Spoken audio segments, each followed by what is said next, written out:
এমন কুলাঙ্গার বিচারপতি পৃথিবীর ইতিহাস দেখে নাই। এই সকল কুলাঙ্গার বিচারপতিদের মাধ্যমে বাংলাদেশ থেকে তত্ত্বাবধায়ক সরকার ব্যবস্থাকে সে বিদূরিত করে দিয়ে, তত্ত্বাবধায়ক সরকার ব্যবস্থাকে বিলোপ করে দিয়ে নিজস্ব একতরফা নির্বাচনের মাধ্যমে 15 বছর পর্যন্ত মানুষের ভোটাধিকার হরণ করেছিল। আর মেগা প্রজেক্টের নামে হাজার হাজার লক্ষ লক্ষ কোটি টাকা পাচার করে বাংলাদেশের মানুষের ভাতের অধিকার ছিনতাই করেছিল। এরপর রাতের আধারে যখন তখন যাকে তাকে তুলে নিয়ে গুম করে লাশ পর্যন্ত মায়ের করে ফেরত দেয় না। বৃহত্তর সিলেটের ইলিয়াস আলীর সন্তান এখনো কাঁদে। আজও পর্যন্ত ইলিয়াস আলীর পরিবার জানে না তার ভাগ্যে কি ঘটেছে। এই বাংলাদেশ যেটা ছিল সোনার বাংলাদেশ, সেই সোনার বাংলাদেশকে বানিয়েছিল সে খুনের বাংলাদেশ। শাইখুল হাদিস আল্লামা আজিজুল হক বলতেন, আজ বাংলাদেশের যে অবস্থা, এখানে নুনের চেয়ে খুনের দাম কম। আমরা আবার সেই বাংলাদেশ ফিরিয়ে আনতে চাই, যেই বাংলাদেশের জন্য রক্ত দিয়েছিলেন শাহজালাল মুজাররদ ইয়ামানী, যে বাংলাদেশের জন্য সংগ্রাম করেছিলেন শাহজালাল, যে বাংলাদেশের জন্য রক্ত দিয়েছিলেন হাজী শরীয়তুল্লাহ, যে বাংলাদেশের জন্য রক্ত দিয়েছিলেন বীর শহীদানেরা।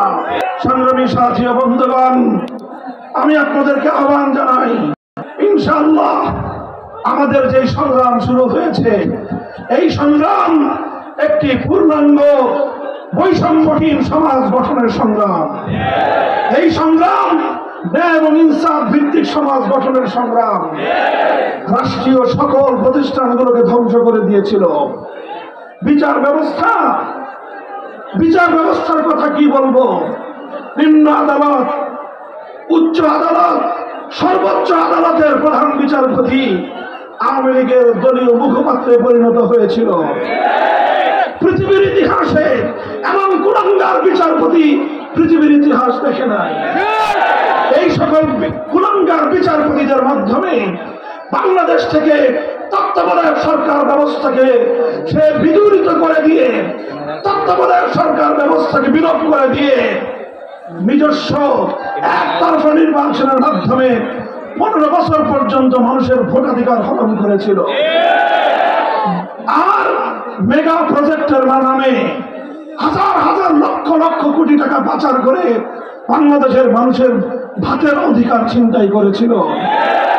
এরপর রাতের আধারে যখন তখন যাকে তাকে তুলে নিয়ে গুম করে লাশ পর্যন্ত মায়ের করে ফেরত দেয় না। বৃহত্তর সিলেটের ইলিয়াস আলীর সন্তান এখনো কাঁদে।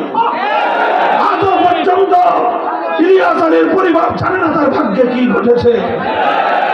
এই বাংলাদেশ যেটা ছিল সোনার বাংলাদেশ, সেই সোনার বাংলাদেশকে বানিয়েছিল সে খুনের বাংলাদেশ। শাইখুল হাদিস আল্লামা আজিজুল হক বলতেন, আজ বাংলাদেশের যে অবস্থা, এখানে নুনের চেয়ে খুনের দাম কম।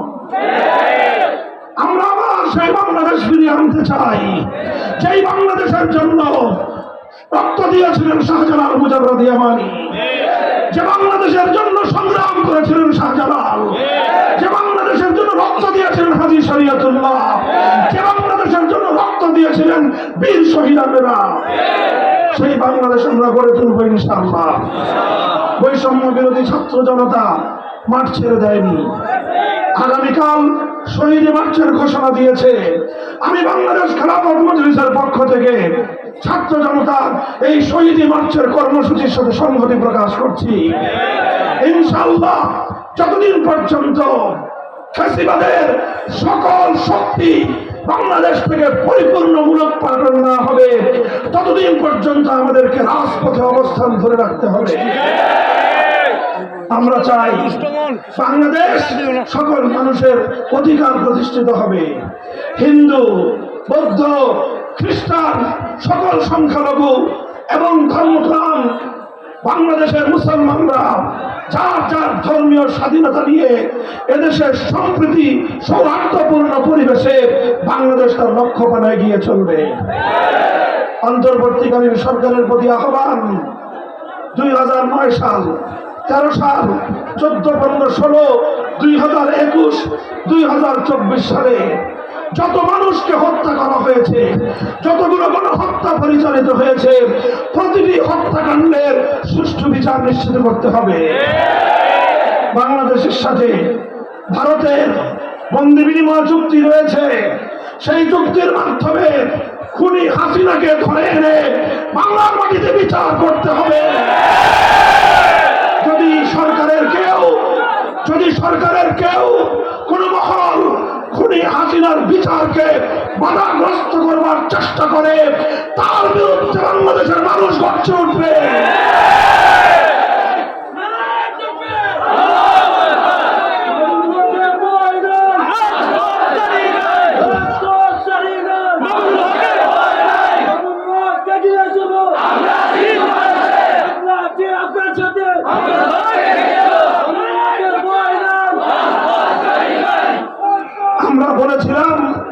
আমরা বলেছিলাম বাংলাদেশে আপনারা স্বাধীনতার রজত জয়ন্তী, সুবর্ণ জয়ন্তী উদযাপন করবেন, এটা আমাদের জাতীয় উৎসব। কিন্তু এই উৎসবে নবখাতক গুজরাটের কসাইকে আহ্বান করে আমার স্বাধীনতার অনুষ্ঠানকে কলঙ্কিত করবেন না। আমাদের কথা ভালো লাগলো না। আমরা বলেছিলাম আপনার মরহুম পিতার ভাস্কর্য বানায় জাতীয় সম্পদ ব্যয় করে আমাদের ট্যাক্সের টাকা দিয়ে আপনি সাধারণ জাতীয় স্থাপনাগুলোতে, মহাসড়কগুলোতে আপনার বাবার মূর্তি বসাতে পারেন না। এদেশের মানুষ আপনার বাবার মূর্তি বানানোর ম্যান্ডেট আপনাকে দেয় নাই। আমরা মুসলিম জনপদে সড়কের মোড়ে মোড়ে এইভাবে তার বাবার মূর্তি বসানোর বিরুদ্ধে তাকে উপদেশ দিয়েছিলাম। মনে রাখবেন, আমরা কিন্তু হিন্দু ধর্মাবলম্বীদের মন্দিরের কোন মূর্তির সমালোচনা কোনোদিন করিনি। হিন্দুদের ধর্মাবলম্বী উপাসনালয়গুলোতে তাদের মূর্তি থাকবে, তারা মূর্তির উপাসনা তাদের মতো করে করবে। কেউ যদি সেখানে ব্যাঘাত ঘটাতে চায়, আমরা জীবন দিয়ে তার পাহারাদারি করব। কিন্তু মুসলমানদের জাতীয় সম্পদ ব্যয় করে রাস্তার মোড়ে মোড়ে মুসলমানদের গুরুত্বপূর্ণ স্থাপনাগুলোকে বাবার মূর্তি দিয়ে এদেশটাকে একটা মূর্তির আখড়ায় পরিণত করবেন, আমরা উপদেশ দিয়েছিলাম এটা করেন না, ভালো হবে না। আমার এই কথা আমার ভালো লাগলো না। তিনি আমার বিরুদ্ধে ক্ষিপ্ত হয়ে উঠলেন, জাতীয় সংসদে আমার বিরুদ্ধে বিষোদ্গার করলেন। তার পেটোয়া বাহিনী এবং দেশের মানুষের সম্পদের লালিত গোয়েন্দা বাহিনীর সদস্যদেরকে আমার বিরুদ্ধে ষড়যন্ত্র করবার জন্য নিয়ে দিলেন আর আমাদেরকে কারারুদ্ধ করলেন। 3 বছর পর্যন্ত কারান্তরালে আমাকে বন্দী রাখলেন। কি পেয়েছেন আপনি?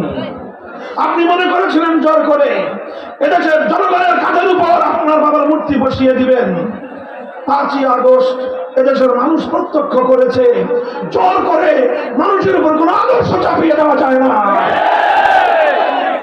আমরা বলেছিলাম ভালো কথা, শোনেন নাই।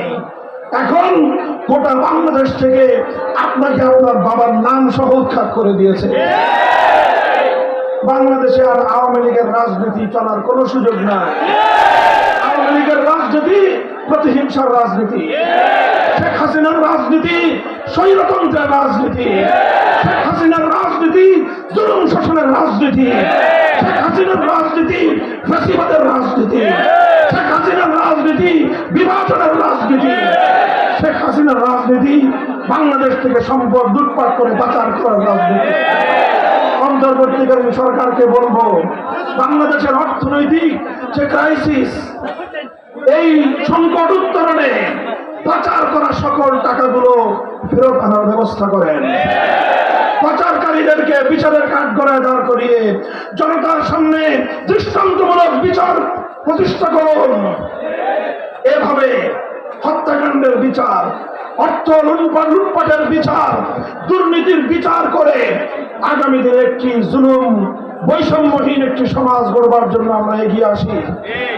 তাহলে সরকারকে এই দেশের মানুষ, ইসলামপন্থী মানুষ বিশেষভাবে সহযোগিতা করবে ইনশাআল্লাহ।